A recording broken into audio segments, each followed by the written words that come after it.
Hello, Elder Balam here, and so far most of the Zerg buffs have been reverted for patch 3.9. And that includes the Baneling health, the Hydra range. They were given to us and then they were taken away. And on top of this, the Viper was also nerfed. But Zerg still has plenty of options for dealing with everything thrown at it, such as the new Terran mech turtle style, and Protoss still turtling like normal. So this is 5 tips to being a better Zerg patch 3.9. Tip 1. Get good with SwarmHost Micro. So, tip number 1 is actually to get good with SwarmHost Micro.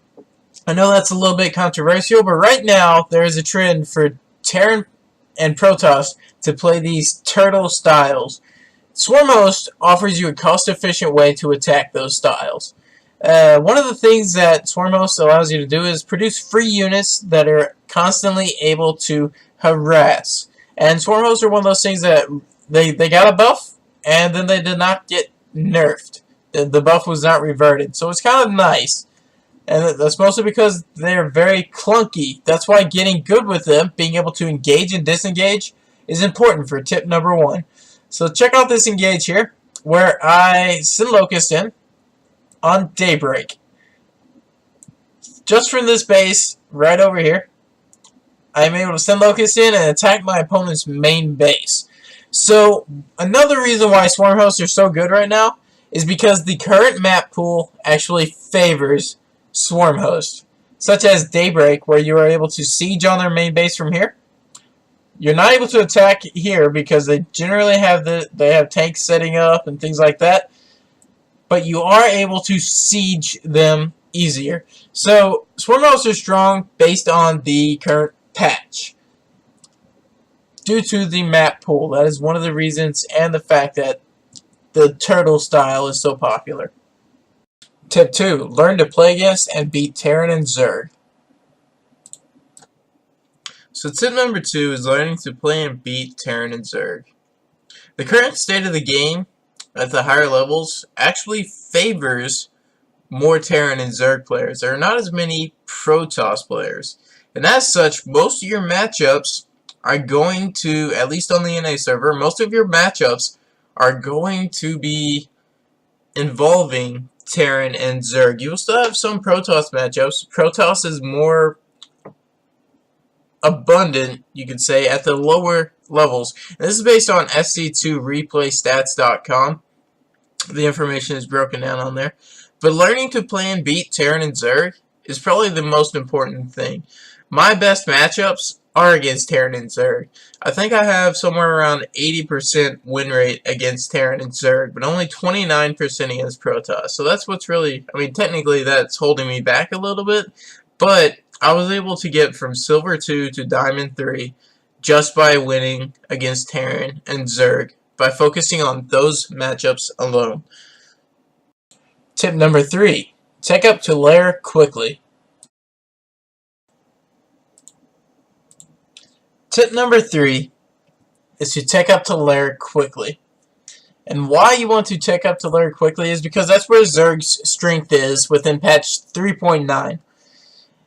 Zerg's able to get Swarmhost, Infestor, Hydra Lurker, Mutas, and several other units through going to lair tech. Lair tech is the most versatile tech, especially now that Swarmhosts are more important, as you need to determine if your opponent is going turtle. You're able to get Swarmhost, Infestor, or something like that. You're able to get Infestor and Burrow Fungal Bio. We see Infestor may actually get nerfed, so that's a whole different argument, though. You're able to get Hydra, and Hydra is very important for dealing with mech.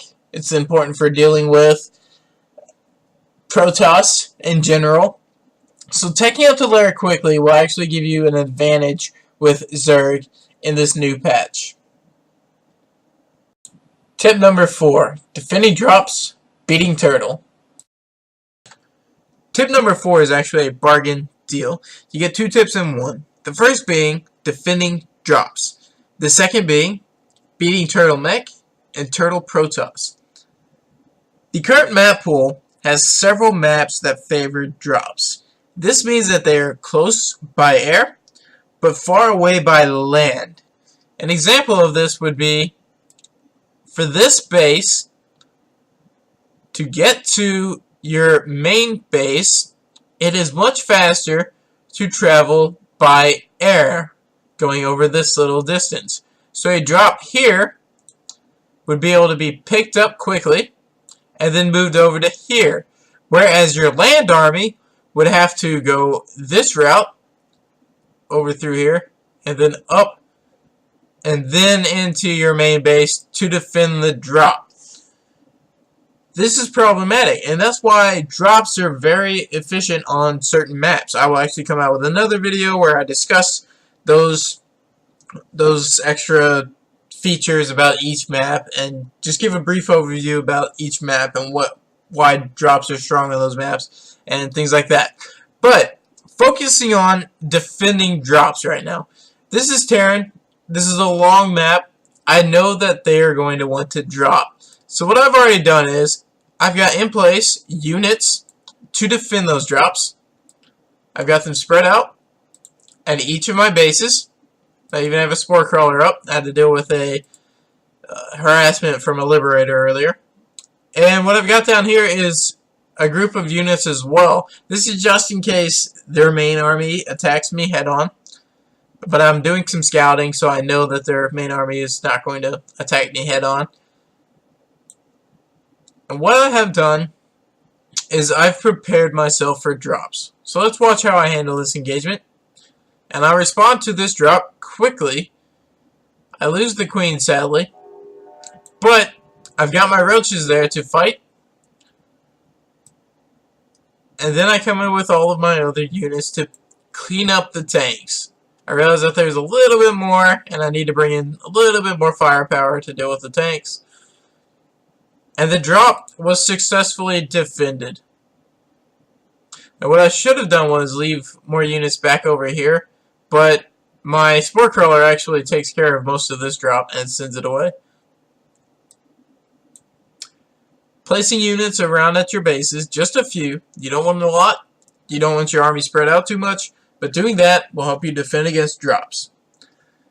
Another side note about beating turtleneck, turtle Protoss, the main thing for that is that to know that tanks are strong in the high ground, especially since tanks got a buff, and you can't really attack into Terran because of this.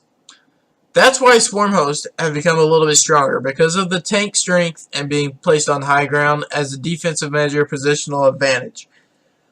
Another thing to beating turtleneck and turtle Protoss, make sure that you harass often. So 2 tips in this one. Defending drops, because the current map pool favors drops on several maps, and beating turtleneck and turtle Protoss. Tip number 5. Connect your bases with creep. Tip number 5. Connect your bases with creep. You should actually always be doing this as a Zerg player. Always have that connection. If you're not, you should really start doing it right now. And why you want to do this specific to patch 3.9 is because of the Hydra movement speed buff. Most of the buffs were actually reverted, but the Hydra movement speed buff was kept. And what the Hydra movement speed buff allows to happen is it allows you to defend drops faster and allows you to get into the fight quicker. With the main thing being defending drops by moving around the map much faster. They're just more mobile units with that upgrade. With the buff to the Hydra movement speed. My creep here was actually destroyed by the Terran, so I'm rebuilding it. I'm always keeping my bases connected so that I can get to that position faster and defend those drops. So, tip number 5, connect your bases with creep. As always, thanks for watching. This is Elder Blam. Keep an eye out for my next video.